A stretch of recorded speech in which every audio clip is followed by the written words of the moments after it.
Hə, Aydın müəllim, bayaq dediniz ki, Stalin öləndə sizin 13 yaşınız var idi. Və onda deməli o Kubinka küçəsində bir qadın yaşayırdı və cəmaət ona başsağlığı verməyə gəlirdi. Hə, Çünki Stalinlə ora nə vaxtsa Kubinkada olub. Belə dediniz.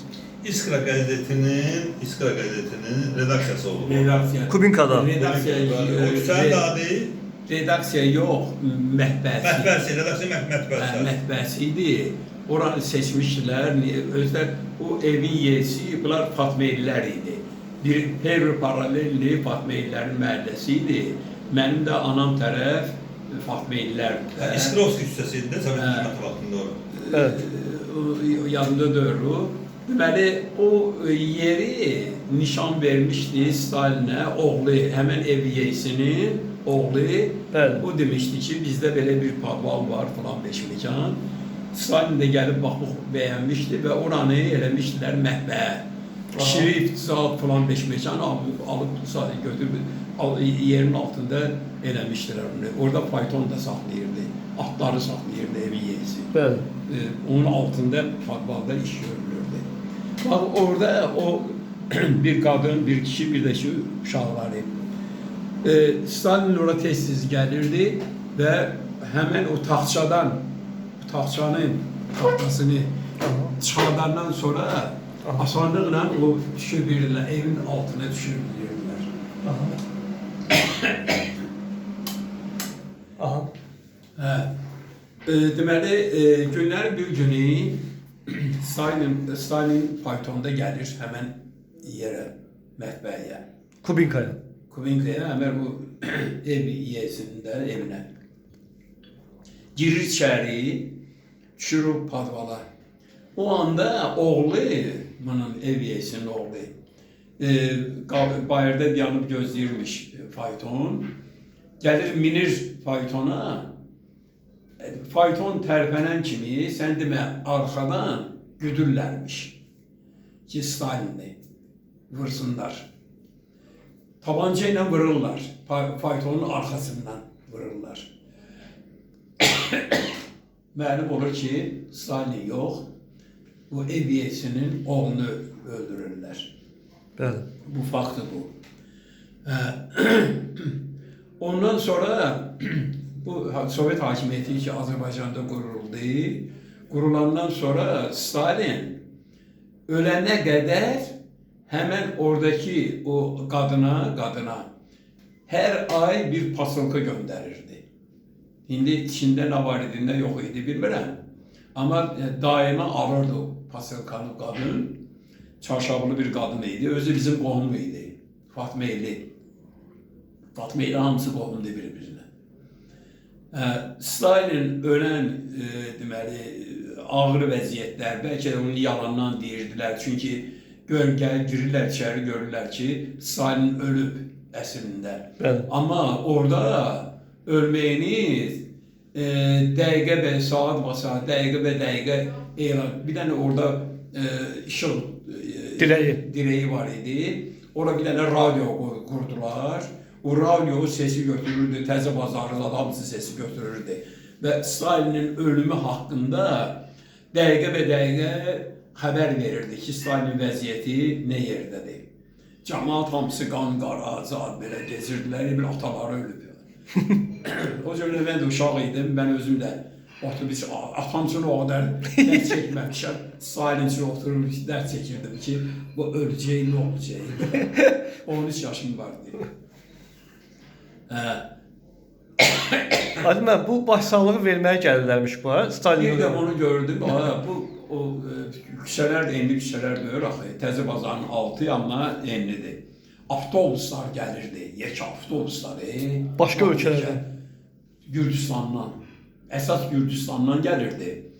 Adamlar dolu gəlirdilər, girirlər içəri, otururdular, arvada başsağlığı verirdilər. Arvad da oturmuşdu bir küncdə, başını bağlı belə çarşaf, o yerdə, yerdə salmışdılar belə. Girib baxırdı. Hətta orada molla da mən görmüşəm orada oturan yerdə. Bu molla oturub oxuyurdu, Quranca da oxuyurdu. Millət də axıb gəlirdi ora. yerli adamlar da gəlir deyə. Hə. Yəni Azərbaycanın özündən də gələn vardı. Amma əsas Gürcüstandan gəlirdilər. Çünki maşının qabağında Qori, sonra o biri şəhərlərin adları gedir. Zibilli, Sizal belə. Sonra Stalin öldü. Stalin öldü, öləndən sonra o arabada ki, hər ay pasilka gəlir deyə, o da kesildi. Daha olmadı. Sonradan eşitdim ki, bu aləm qarışan bu xalq cəbhəsinin dövründə şikayət ediblər bu evin uşaqları, kişi, arvadı ölmüşdülər. Şikayət ediblər ki, bu bizim ata-baba yurdumuzdur, bunu götürüb Sovet hökuməti eləmişdi İskra mətbəəsi. Xahiş edirik, onu qaytarıb bizə. Qaytarmışdılar onları. Qaytarmışdılar. Qaytarmışdılar, daha dördü, muzey zat dördü. Aydın, o yer durur indi, həmən Durur. Kubinkada. Durur. Mərgər durur. Səhv eləmirəmsə durur. Çünki möhkəm bina idi, yaxşı bina idi, bir mərtəbəli bina. Maraqlıdır. Çox sağ ol. Bu hadisə belə bir hadisə o vaxtı oldu. Amma Stalinlə bağlı bir şey deyim. Deməli, bizim bu adamlar çox qəribə deyək. Bir dəfə verilişdə, ötən günlər verilişində, bilmirəm kimin haqqında idi, bir xanım durdu və etdi ki, Arşimadlan filminin çəkməyə qoymurdular. Üzeyir Hacıbeyli yazırdı Moskvaya, mən nə bilim belə, amma Stalin xəbər tutan kimi demişdi ki, çəkin bu Arşimadlanı, qoy bütün dünya görsün ki, bu Arşimadlan Azərbaycana məxsusdur. Çünki ermənilər Amerikada onu çəkmişdilər deyə, Amerikada çəkmişdilər. Aldatmışdılar Üzeyir Hacıbeylini ki, onun partiturasını ver bizə, biz tamaşanı göstərək Ermənistanda, sonra başqa Gürcüstanda, doğrudan da göstərirdilər. Sonra özləri köçüb gedəndən sonra Amerikaya bu partituranı aparırlar. Çox zəif bir şey olub o. Çox zəif olub o. Daxlı yoxdur. Daxlı yoxdur. Əsas odur ki, Üzeyir Hacıbeylinin adı yox idi. Erməni adı var idi ki, bu şərq şeydi, nə bilim, ermənilər bunu edirlər. Söhbət ondan gedirdi. Amma mən axtarışlarımı apardım ki, Stalinlik bir şey yox idi burada. Yalandan bu Stalin'i uydurmadır. Niyə görə uydurmadır? Çünki Stalin'in Üzeyir Hacıbeyevin ev muzeyində direktor var idi, Ramazan Xəlilov. O Üzeyir Hacıbeyevin qohumu idi. Balcıoğlu idi da. Balcıoğlu. Arvadının qohumu idi. Balcıoğlu. Ona görə də o yalandan demişdi. Stalin deməli Berzə mindirməkdən ötəri o Berezdə yaxşı olsun deyə Stalin adını çəkib, yəni Stalin edib bunu. Yalandır. Yalandır. Mən bunu ötən günlər verilişində də demişəm. Hətta qızdan soruşdum ki, qadından ki, səni kim deyib bunu ki, Stalin edib? Deyir ki, Şəmsi Bədəlibeyli.